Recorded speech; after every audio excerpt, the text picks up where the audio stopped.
So I think one thing that clients worry about a lot that doesn't really matter a whole lot in the grand scheme of things is the extent of visible property damage in a car accident.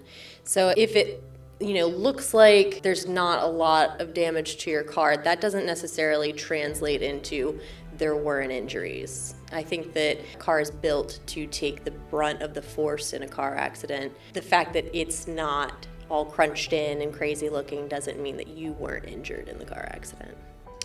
That's so true. And it's funny you say that because that's exactly how our adjusters think. Mm-hmm. They think because there is minimum damage, and they're quick to say, oh, it's minimum damage, that you don't have the injury, you don't have the whiplash, you don't have the neck pain, the back pain, the knee. You could have hit your knee on the steering wheel, you could have hit your knee on the gear shift, who knows, right? But, they always think because it's minimum damage that, oh, your hospital bill should not be this high. But in these instances, sometimes a client won't, or a person, at this time they're not a client, but sometimes a person won't seek legal advice because of that, right? They think I'm not injured, but then later on, 3 days later, 4 days later, a week later, they're having pain. And then sometimes when they come to us, it's a little too late because they've now created that gap in treatment, whereas now it's a month. So anything could have happened in between.